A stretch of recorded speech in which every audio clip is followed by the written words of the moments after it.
Alors, dans cette vidéo, nous allons faire un exercice sur les produits et les suites. Donc, soit U de n égale le produit de k égale 2 à n de cos pi sur 2 puissance k. Donc, première question, montrer que U de n converge. Deuxième question, établir que la suite V de n définie par V de n égale U de n fois sinus pi sur 2 puissance n est géométrique. Et troisième question, en déduire limite de un quand n tend vers plus l'infini. Donc, première question. Donc, on va déterminer les variations de la suite pour montrer qu'elles convergent. Donc, on va faire U de n plus 1 sur U de n. Comme c'est un produit, ça va être plus simple pour simplifier. Or, ici, un doit être différent de 0. Alors, à quelles conditions un est différent de 0 ? Un est différent de 0 pour tout cas supérieur ou égal à 2. Pourquoi ? Parce que cos de pi sur 2 puissance 1, c'est-à-dire 2, c'est égal à 0. Cos de pi sur 4, etc., ce n'est plus égal à 0. Donc ici, k est supérieur ou égal à 2. Donc, en faisant U de n plus 1 sur U de n, on a le produit de k égale 2 à n plus 1 de cos pi sur 2 puissance k, divisé par le produit de k égale 2 à n de cos pi sur 2 puissance k. Donc ça, c'est égal à... Donc ici, on va sortir le k où k égale n plus 1. Donc ça fait cos pi divisé par 2 puissance n plus 1 fois le produit de k égale 2 à n de cos pi sur 2 puissance k divisé par le produit de k égale 2 à n de cos pi sur 2 puissance k. Donc ici, ça se simplifie, ça se simplifie.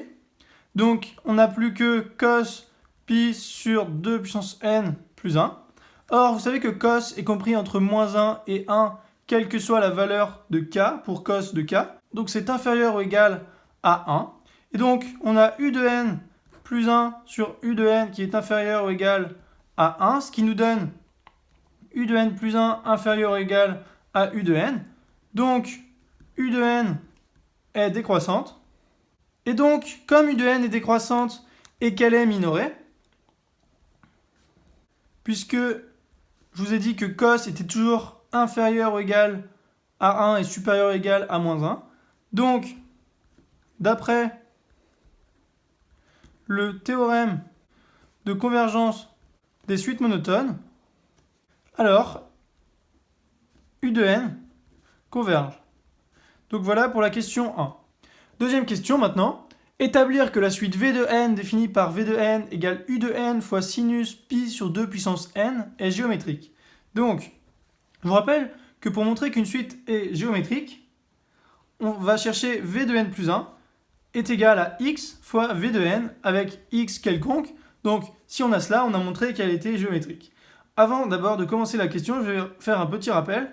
Donc, on sait, d'après les propriétés de trigonométrie, que sinus de 2x, c'est égal à 2 fois sinus x fois cos de x. Donc, après ce rappel, V de n plus 1, c'est égal à U de n plus 1 multiplié par sinus pi divisé par 2 puissance n plus 1. Donc, ça, c'est égal à U de n plus 1, donc le produit de k égale 2 à n plus 1 de cos pi sur 2 puissance k multiplié par sinus pi sur 2 puissance n plus 1. Donc ça, c'est égal au produit de k égale 2 à n. Ici, on va sortir le cas où on a k égale n plus 1 pour avoir avec sinus pi sur 2 puissance n plus 1. Donc cos pi sur 2 puissance k multiplié par cos pi divisé par 2 puissance n plus 1 fois sinus pi sur 2 puissance n plus 1. Or, d'après le rappel, ici on a cos de x fois sinus de x. Donc ici on n'a que ça. On va multiplier par 2 pour avoir la bonne formule et par 1,5 pour que ça soit multiplié par 1 à la fin. Donc fois 2. Et je vais mettre un 1,5 ici pour bien que ça fasse fois 1. Mais ici on a bien 2 fois sinus x fois cos x.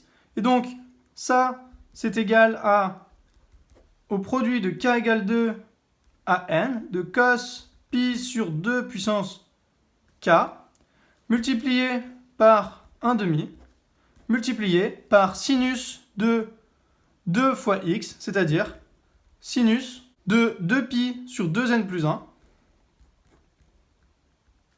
Et donc, ça, c'est égal à 1 demi multiplié par le produit de k égale 2 à n de cos pi sur 2 puissance k, multiplié par sinus. Ici, on a un 2 en haut et un 2 en bas. Donc, ça fait pi divisé par 2 puissance n. Donc, finalement, on a 1 demi multiplié par u de n, multiplié par sinus pi sur 2 puissance n.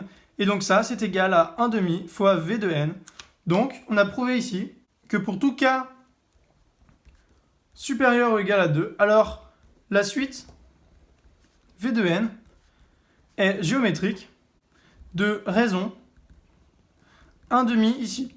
Et maintenant qu'on a trouvé sa raison, on va donner son premier terme. Donc, et de premier terme, v2, puisque k est supérieur ou égal à 2, est égal à u de 2 multiplié par sinus pi sur 2 au carré, donc sur 4. Donc ça, c'est égal à, donc u de 2, c'est égal à cos de pi sur 4 fois sinus pi sur 4.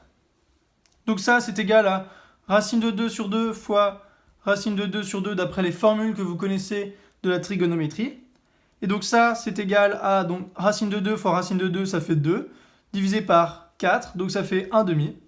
Donc v de n est égal à 1 demi, car c'est le premier terme, multiplié par 1 demi, fois le nombre de termes n moins 2, puisque k est supérieur ou égal à 2. Donc voici pour la deuxième question de cet exercice. Et troisième et dernière question, en déduire limite de u de n.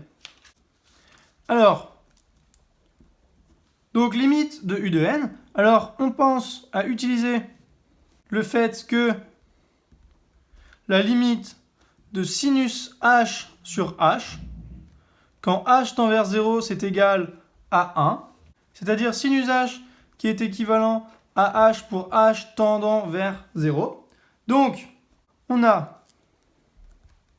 la limite de pi divisé par 2 puissance n qui est égal à 0 quand n tend vers plus l'infini.